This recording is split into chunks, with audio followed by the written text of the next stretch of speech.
El objetivo de esta presentación es introducir la metodología que permite estudiar cointegración en sistemas que son multivariados y multiecuacionales.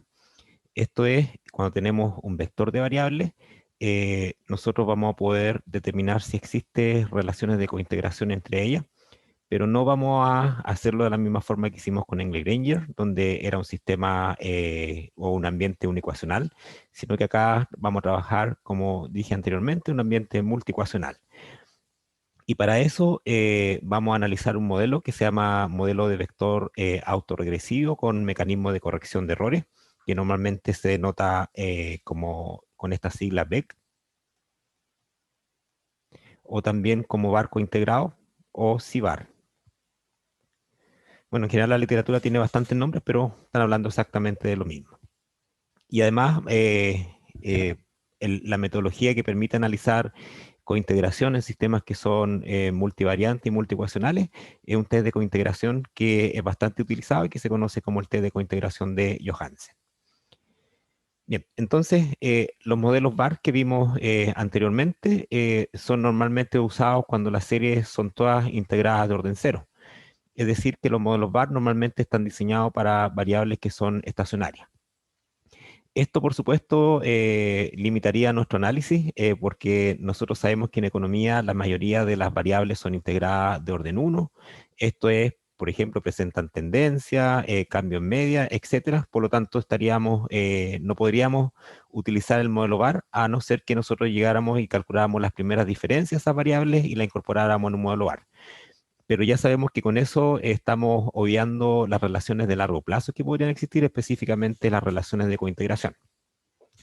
Ahora, pensando en las metodologías de cointegración, si recordamos el procedimiento de Engle y Granger, si bien es un procedimiento que es bastante fácil de implementar, posee algunos defectos limitantes. Primero, el test de cointegración de Engle-Granger es sensible en este caso a la variable que nosotros asumamos que es la dependiente. Por ejemplo, el test de cointegración de Engle-Granger podría identificar cointegración al hacer la regresión de la variable x1 sobre la variable x2, pero no al revés. Esto es probable que, sobre todo cuando tenemos muestras pequeñas, ocurra entonces este fenómeno. Y luego, como dije anteriormente, el test de cointegración de Engle-Granger no es invariante, perdón, a la elección de la variable dependiente. Entonces, esta es una gran limitante porque normalmente uno podría pensar que hay una especie de feedback entre las variables y por lo tanto uno podría hacer depender una variable de la otra, viceversa, pero el test de Engle-Granger no va a entregar los mismos resultados. Además, si yo tengo tres o más variables, por ejemplo, tengo la variable x1, la variable x2, x3, x4, la teoría económica sugiere que no necesariamente existe una relación de cointegración, sino que podrían haber dos o más. Sin embargo, una de las limitantes del test de Engle-Granger es que solamente va a encontrar un vector. Y por último, una limitante del test de Engle-Granger es que no permite hacer inferencias en el vector de cointegración encontrado.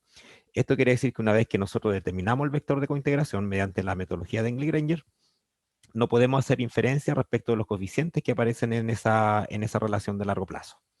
Entonces, considerando la limitante de los modelos VAR y considerando la limitante de los métodos de cointegración de Engle-Granger, es que se hace necesario entonces hacer una analogía, pero en un sistema que es multivariante y multiecuacional. Al respecto, recordemos que cuando estamos en un caso unicuacional, si las variables estaban cointegradas, entonces, de acuerdo al teorema de representación de Engle-Granger, era posible encontrar un modelo de corrección de errores.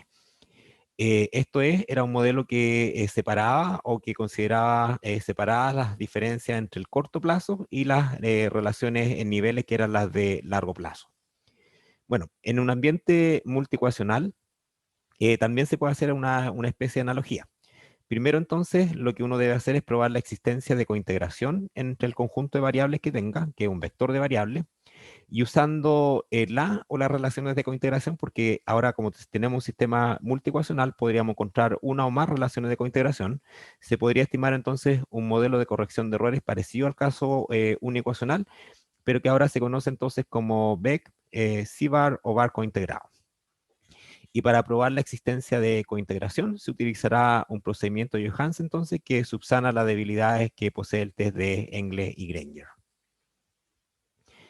Bien, recordemos entonces el modelo bar que nosotros habíamos estudiado, donde el vector x, que está aquí, ¿cierto? Sabemos que este vector x tiene a la variable x1t, x2t, hasta la variable x sub pt.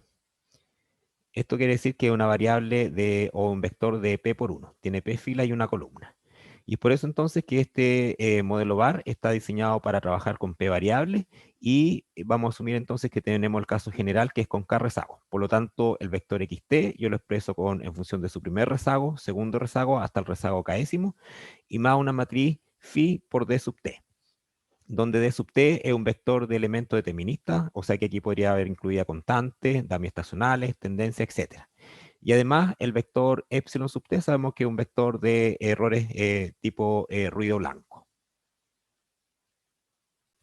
Ahora, cuando tenemos el vector autorregresivo tal como está escrito en esta línea, es posible expresarlo también en forma equivalente en primeras diferencias, y para esto se hace un procedimiento más o menos estándar, que era el que cuando hacíamos y mostrábamos que el test de Dickey-Fuller en niveles se podría aplicar en forma equivalente cuando se transformaba a primeras diferencias. Esto es como un modelo autorregresivo, por lo tanto sería expresar este mismo modelo autorregresivo utilizando entonces primeras diferencias. Entonces esto va a quedar de tarea porque la demostración es un poquito larga, pero es sencilla. Y la metodología para hacer esta demostración es exactamente la misma entonces que se hacía para expresar el modelo de Dickey-Fuller, donde la variable dependiente era delta it en lugar de it. Bueno, entonces al hacer la transformación en primera diferencia, uno podría representar este modelo en forma equivalente entonces de esta forma, donde ahora la variable dependiente en lugar de ser xt es delta xt. En la parte derecha, si ustedes se fijan, va a aparecer solamente una vez el nivel de la variable y aparece rezagado un periodo, xt-1, y aparece multiplicado por esta matriz pi. Y luego solamente aparecen los rezagos de las primeras diferencias de la variable dependiente, o sea, delta xt-1, delta xt-2, y esto está multiplicado por una matriz tau1, tau2, etc. Y el resto entonces permanece inalterado. Esto quiere decir que el error que estoy en el modelo original es el mismo error que vamos a obtener en el último modelo. ¿Por qué? Porque son modelos equivalentes y es solamente una transformación. Esto en forma resumida, la mayoría de los textos, en lugar de mostrarlo en forma amplia, esto yo lo puedo expresar, ¿cierto?, y resumir en una suma, y esta suma queda escrita de esta forma. Por lo tanto, esto es digamos, la expresión más probable que uno va a encontrar cuando analice un modelo de vectores autorregresivos en primera diferencia. Bien, la matriz pi y la matriz tau i se obtiene obviamente de los coeficientes pi sub i que venían del modelo base. Por lo tanto, la matriz pi, ¿cómo se determina? La matriz pi se determina como menos la idéntica, menos esta sumatoria de estos parámetros pi, que son matrices, y los tau i son el negativo de esta sumatoria. Y una de las matrices más importantes, sobre todo para el análisis de cointegración multivariante, multiecuacional, es la matriz pi. Esta matriz pi uno puede demostrar entonces que tiene dimensión p por p, es decir, que si en un sistema tenemos, por ejemplo, el vector xt, que sea la variable x1t, x2t y la variable x3t. En este caso tenemos tres variables, por lo tanto p es igual a 3. Yo sé que la matriz pi que calculemos va a tener necesariamente dimensión 3 por 3. Y esta matriz es fundamental para el análisis de cointegración. Específicamente lo que nosotros vamos a tener que calcular de esta matriz es su rango. Recordemos que el rango, por definición, es el número de filas o, digamos, el mínimo número de filas o columnas que son linealmente independientes. Ahora, si pensamos las filas, las columnas como vectores, uno podría también señalar que el número de vectores que son linealmente independientes. ¿Y por qué vamos a analizar el rango? Porque el rango de pi va a determinar si existe o no cointegración entre las p variables que están en este vector xt. En el caso que exista cointegración, el rango de esa matriz también me va a indicar el número de vectores de cointegración. Así que es sumamente importante conocer cuánto es el rango de la matriz pi que nosotros podemos determinar. Por ejemplo, consideremos un modelo var1 que es un caso bastante sencillo, donde tengo el vector xt, tengo la matriz pi sub 1, xt menos 1. Este modelo entonces yo lo podría expresar en términos de primeras diferencias, y eso es lo que hago acá. Básicamente yo digo que delta xt tomando la primera diferencia es menos la idéntica, menos pi 1 por xt menos 1 más epsilon sub t. Entonces en este caso sencillo, que es un var1, esta matriz que es menos la idéntica, menos pi 1, se convierte en la matriz pi. Y esta matriz pi tiene dimensión p por p, y el rango entonces de esa matriz va a equivaler al número de vectores de cointegración que vamos a encontrar. Quizás también es bueno hacer un mini resumen de algunas cosas que son importantes del rango de una matriz, que recordemos un poco, porque esto es parte de álgebra matricial. Por ejemplo, si yo tengo una matriz A que es de dimensión m por n, entonces el rango de la matriz A va a ser menor o igual que el mínimo entre m y n. Esto quiere decir, por ejemplo, que si la matriz A es de dimensión 3 por 2, yo sé que el rango de A va a ser necesariamente menor o igual que el 2, porque es el mínimo entre estos dos valores. Eso es sumamente importante de conocer. Ahora, cuando yo tengo una matriz que es cuadrada, por ejemplo, si yo tengo la matriz A que es de dimensión m por m, o p por p, que es el caso que estamos analizando, yo puedo señalar que el rango de esta matriz, o sea, el rango de la matriz A, va a ser igual a m, si solo si el determinante de la matriz A es distinto de 0. Ese es el único caso en el cual entonces esta matriz se dice que tiene rango completo, cuando el determinante de la matriz A que yo esté analizando es 0. Ahora, el rango de la matriz, por ejemplo, A, de cualquier matriz A, ¿podría ser 0? Sí. ¿Y cuándo va a ocurrir? Si, solo si la matriz A es la matriz nula. Es decir, una matriz que está compuesta exclusivamente de 0. Entonces tenemos en nuestro caso dos casos extremos, que el rango es completo, entonces cuando el determinante de A es distinto de 0. Y eso cuando ocurre, cuando ninguna fila o ninguna columna es combinación lineal del resto de las filas o del resto de las columnas. Es decir, son todas las filas o columnas linealmente independientes. Ahora tenemos el otro caso extremo, que es cuando el rango de A es 0. Y eso ocurre entonces cuando la matriz A que estemos analizando sea completamente nula o tenga solamente elementos que son iguales a 0. Bien. Entonces, nosotros podríamos, en base a lo anterior, señalar que el rango de la matriz pi podríamos separarlo en tres casos. Cuando el rango es 0, cuando el rango es completo igual a p, o cuando el rango es menor que p y mayor que 0, y ese rango le vamos a llamar r. Vamos entonces analizando caso por caso. El caso 1, que es cuando el rango de pi igual a 0. Como dije anteriormente, esto implica que cada elemento de esta matriz va a ser igual a 0. ¿Y esto qué implicaría? Que la matriz pi entonces es una matriz nula de dimensión p por p. Es decir, que si yo me voy a mi modelo, que está aquí, que era el modelo que habíamos trabajado como var1, que estamos dando el ejemplo, si el rango entonces de la matriz pi es 0, esto implica que esta matriz es la matriz nula, y por lo tanto yo tendría que delta xt es básicamente 0 por xt menos 1 más epsilon sub t. Este elemento desaparece y me queda simplemente que delta xt es igual a epsilon sub t. Esto quiere decir que la primera diferencia de las variables que está en el vector x es estacionaria, porque sabemos que et es integrado de orden 0. Y esto automáticamente implica, si yo deshago esta primera diferencia, que puedo expresar este vector como xt es igual a xt menos 1 más epsilon sub t. Y si ustedes se dan cuenta, el elemento que está acompañando, en este caso a xt, es la matriz de identidad o matriz, ¿cierto?, que tiene 1 en la diagonal. Y esto me está indicando entonces que todos los elementos que están en la matriz X yo lo puedo representar a través de un proceso de raíz unitaria.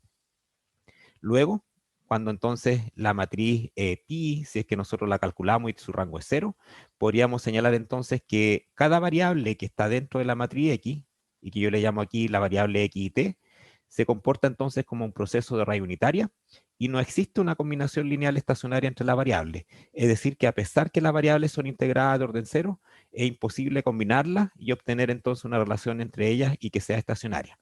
Es decir, aquí estamos en el caso cuando en una regresión estamos analizando, por ejemplo, varias variables y todas esas variables son integradas de orden 1, pero además no existe una combinación lineal entre ellas, lo cual involucraría, en este caso, el problema de la regresión espuria. Entonces, cada X que está en el vector se considera que no es estacionaria y posee una tendencia individual. El vector X, por lo tanto, nosotros podríamos concluir que tiene P tendencias estocásticas diferentes y esas tendencias estocásticas, como son diferentes, es imposible combinarlas y obtener relaciones cointegradas o estacionarias. En este caso, ¿qué es lo que se debería hacer si es que estamos en presencia de esta situación? Es bastante sencilla digamos, lo que uno puede ejecutar, y es que estimar el modelo VAR en primeras diferencias. ¿Y por qué? Porque si yo estimo el modelo VAR con las variables en primeras diferencias, en este caso lo que estaría haciendo es, digamos, a priori eliminar la tendencia estocástica, que no es común, y por lo tanto podría encontrar relación entre las variables. Ahora, dado que la variable entonces delta xt es integrada de orden cero, la inferencia tradicional se podría aplicar a ese modelo en primera diferencia. Esto quiere decir que cuando tengo entonces variables que no cointegran, que se comportan como procesos raíz unitaria y que potencialmente podríamos estar frente al problema de la regresión espuria, lo correcto sería aplicar primeras diferencias a variables antes de incorporarla en un modelo de vectores autorregresivos. Segundo caso. Caso 2 entonces. En este caso es cuando la matriz pi tiene rango completo. Como la matriz pi es de dimensión p por p, y si la matriz pi entonces tiene rango completo, esto indicaría que básicamente el rango de la matriz pi es igual a p, el número de variables que están en el vector x. Y ya vimos cuando hice este pequeño resumen de álgebra matricial, que lo anterior ocurre siempre que ninguna fila o ninguna columna de la matriz pi es combinación lineal exacta del resto de las columnas o filas. Es decir, que el determinante de la matriz pi es necesariamente distinto de cero.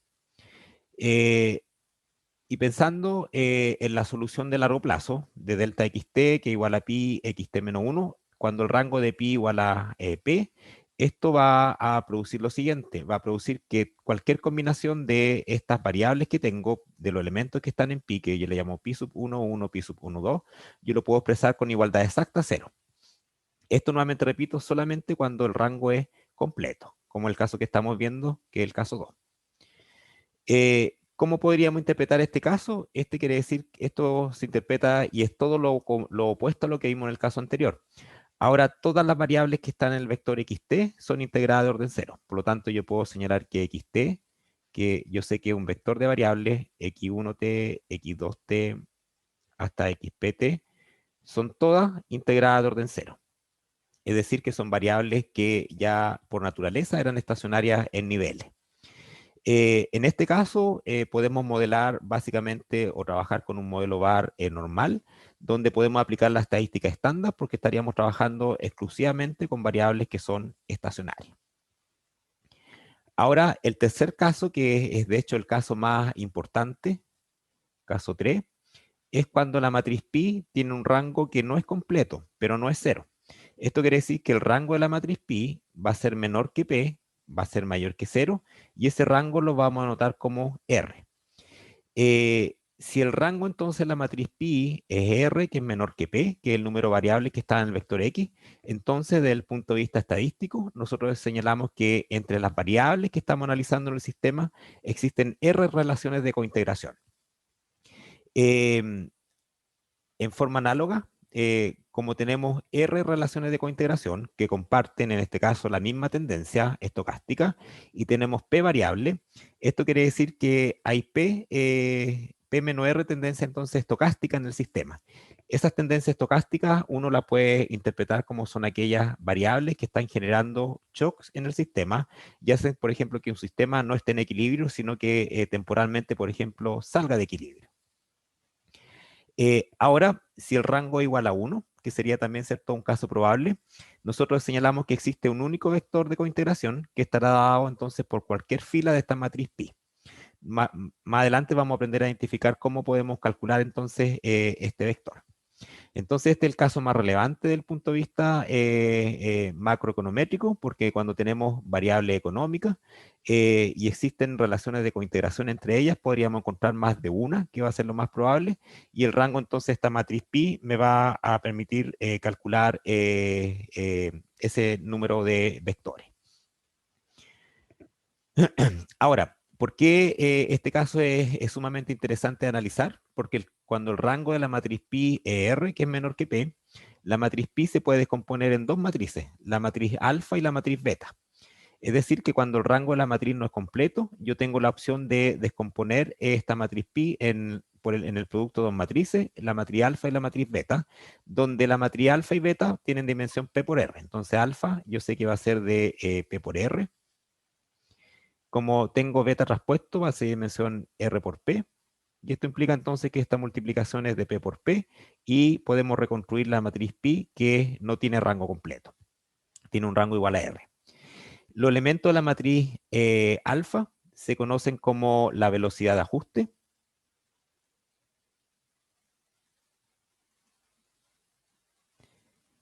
Y los elementos de la matriz beta contienen entonces los vectores de cointegración.